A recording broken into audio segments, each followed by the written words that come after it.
Hello everybody, this is Jeff Jeunesse and welcome to our second portion of the lecture on spatial data types. The last portion we discussed workspaces and geodatabases, and now in this section we're going to jump right into actual spatial data with actual graphics and interesting stuff. So we'll start with vector data. Okay, probably 90% of all the data you will ever want to analyze and work with in GIS will be one of two formats. It'll either be vector data or raster data. These are both really common data formats in GIS. They're both really useful. They're very different from each other, though. The ways of displaying and analyzing them are very different from each other. It's almost like two different fields of GIS. So we're going to start here with vector data. Vector data are precisely defined spatial objects, points, lines, and polygons. And by precise, I mean that they are they're measured. The coordinates are recorded to a very high precision. If you look at the coordinates that are recorded, they are precise practically to the atomic level. Obviously not accurate to that level, but they're extremely precise. They are defined by one or more points called vertices, or sometimes vertexes. Now, each vertex has coordinates, x and y, and sometimes z. Sometimes they even have one called M, stands for measure. You see this sometimes in linear features, where each vertex along the line will have an x, y, sometimes z, but it might have a value that says how far it is along that line. So it might be 50% of the way along or 70%. That's the M coordinate. It's not common, but it's out there. You see it a lot in street maps, or street data sets, where you're trying to figure out the XY coordinates of an address, and the address is calculated on the fly based on its measure value. Anyway, points are composed of a single vertex. Polylines, by the way, are the name of linear features. They're not called lines in the GIS world. They're called polylines. They're a set of linear features composed of a series of connected vertexes. And polygons are basically the same as polylines, except the last vertex is connected back to the first one, and it creates an inside and an outside. So, by the way, regarding this issue of polylines, polylines is one of those terminology things that you got to learn for GIS. And there's a lot of terminology is confusing. So when you're looking at a linear feature, remember it's called a polyline. There actually is such a thing as a line in ArcGIS, but a line is a single segment that connects two vertexes. And so a polyline is just multiple lines strung together. Anyway, when you talk about data sets, it's a polyline data set if it's a set of linear features. All right, so here's an example. Typically, these vector objects are not composed of true curves. They are connected from a bunch of vertexes all hooked together. So when you look at the image on the left here, it looks like this polygon has curves in it, but in reality, when you zoom in, you see it's just a bunch of vertexes with straight lines connecting them. Now, there are such things as multi-part vector objects. So here's an example of the state of Hawaii. This is the 7 main islands of the state of Hawaii. Well, the 7 island polygons, is that a single polygon or is that 7 separate polygons? Could be either. It doesn't have to be one or the other. I just want you to understand that you can have separate disconnected pieces of a polygon or a polyline that are all recorded as the same object. So there's no rule against disconnected pieces recorded into a single object. The difference to you between the state of Hawaii, if it was multi-part or each one was separate, means that in ArcGIS, could you click on one of the islands and get information just on that single one? Or if you clicked on it, would all of them become selected and you get information on the entire batch? That's how it shows up for you. Okay. Now, there are some vector special cases, so almost all vector data are made up of some combination of points, polylines, and polygons, and that's what we're going to be working with. In this class, we're only going to be working with points, polylines, and polygon data sets. And they will be, as I showed you in the image earlier, they will be like this, where they're a bunch of vertexes strung together by lines. Now there are some cases where a vector object is composed of true curves. You see that in CAD, computer-aided design, like AutoCAD data a lot. And in this case, they can have circular arcs, they can have elliptical arcs, they can have these Bezier curves. Now, they're still vector data sets because they're still defined by a series of vertexes. But in this case, the vertex just has a little extra information telling it how to curve the edge. All right, so these data sets are out there, but we're not going to use them in this class. Okay, so there's three common vector data set types that you'll often run into. And by far the most common is this thing called a feature class.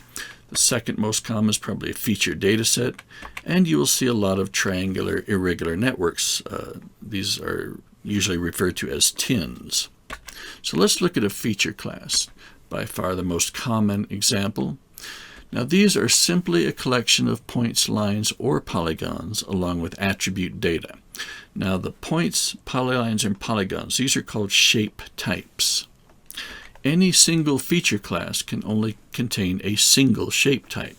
So if you have a feature class, it's going to be all points, it's going to be all polylines, all polygons. You're not going to mix them up. There's actually another feature type, shape type that I'll show you in a second, but it's fairly uncommon and we're not going to work with it. Now, a feature class, it's a collection of points, lines, and polygons. The vector objects, the actual point, line, and polygon, are called geometries or shapes. Then each geometry and shape is paired with a set of attribute data. This is what makes a feature. So a geometric object connected with a set of attribute data that describe that geometric object, these make a feature. Then you get a bunch of features together, and it is a feature class. Now, feature classes can be stored in a variety of ways. It can be a shapefile, which means it's a file-based data set. It'll be stored in a folder workspace, or you can store them in a geodatabase. In either case, they are still feature classes. So this means that a shapefile, whenever you see a shapefile, it is just a feature class. All right, so let's look at some examples. In this case, you're looking at two parts of the same feature class. On the left, you see the geometric objects. These are what show up in the map. And on the right, you see all the attributes that are connected with each geometric object. So each row in the table on the right is matched up with a single geometric object in the map on the left. You can have point feature classes. Each point is represented by just x and y coordinates. This means that the points have no size. You can symbolize them in a map based on some attribute value where you can make some dots larger than others, but the point itself has no size, so the points aren't large or small. They're just x and y. Polyline means you take a bunch of points, string them together, and you can symbolize them differently, but one thing about polylines is they have no width. They can be symbolized, they look wider, but the polyline itself has no width to it. And then you got your polygons. Take a bunch of vertexes, string them together, and make the last one connect back to the first, and you have a polygon. It has an inside and an outside. Now this is the other shape type that's much less common. It's a three-dimensional shape type. It's called a multi-patch, and they're kind of cool. They're fun to play with and look at, but they're a little tougher to work with, and they're hard to create. And we're not going to use them in this class, so I just want to show you a picture, but this is as far as we'll go with them. Okay, so I've been talking about quick summary, two broad categories of data, vector and raster. We're talking about vector right now. There's three most common categories of vector data sets. Those are feature classes, feature data sets, and TINs. We've talked about feature class, so the next up is the feature data set. Feature data set is not an intuitive name. This is another issue of terminology in ArcGIS that is not intuitive. A feature data set, it sounds like a data set of features, doesn't it? But no, that's not what it is. A feature data set is a very specific type of data set. It is a set of several feature classes, possibly other data types, that are related in some way and they're stored as a single object. So for example, maybe there's some phenomena out there that you are trying to describe and map and analyze, but it is too complex to be contained into a single feature class. Remember, a single feature class can only contain a single shape type, so it can only be points, polylines, or polygons.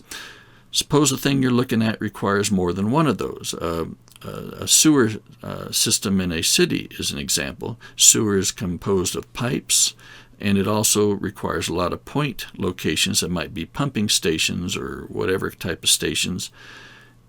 And so the system itself requires both points and polylines. Well, we can put those into a single feature data set, and we can set up connections between them so they are related.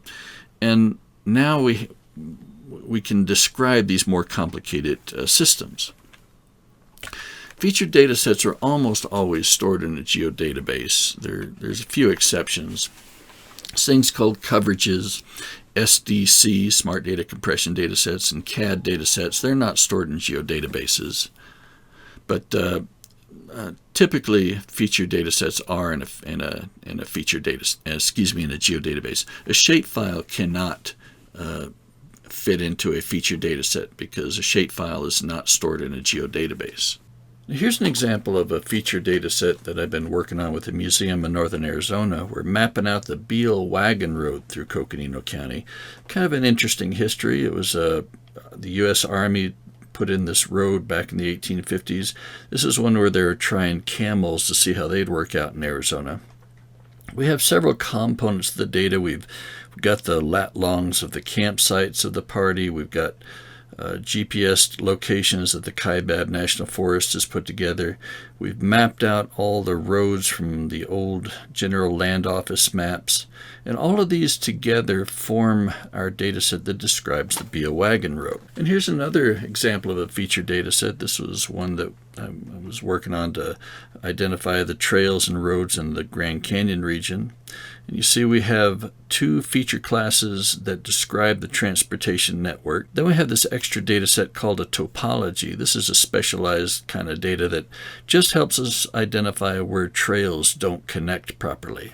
All right, so that's feature data set. The third most common type of vector data set is a TIN, a triangulated irregular network. Now, this is a special type of vector data. It forms a three-dimensional surface that covers a landscape, and it's made of triangles, which is where you get the name triangulated irregular network. Now, unlike feature classes, TINs do not have any attribute data stored with them. They're purely a geometric thing out there. But as such, they provide several useful measures to calculate slope, aspect, and elevation on the fly at any point on the TIN surface. And I'll show you a picture that might help explain this in a second. They're really good at illustrating the shape of the land. All right, and they're also good for calculating surface area and volume. So here's a picture. I'm looking at the same TIN from a vertical perspective and also at an angle. This is a TIN representing the Grand Canyon. If you zoom in closer, you can see that it's entirely made of triangles. And every TIN is. This is the definition of a TIN. Now this means that you can click at any point on the landscape. ArcGIS will immediately determine which triangle you're clicking on, and it can easily determine where in that triangle you're clicking on. Since the triangle is a pretty simple geometric shape, it's defined from 3 points that are sitting in space, it can easily calculate the elevation, the slope, and the aspect based on those 3 points. So it's a pretty cool way of getting at that information, and it does it pretty easily. All right, so that is our discussion of vector data. Recall there are 3 main, most common categories of vector data sets. That's your feature class, your feature data set, and your TIN. And of these, feature class is by far the most common. Feature class is a set of features. Each feature is composed of a geometric object matched up with attribute data. And we're going to spend a lot of time with feature classes. In the lab, I have a TIN that you can look at and play with and see how it works. But other than that, we're not going to work anymore with TINs in this class. All right, thanks so much.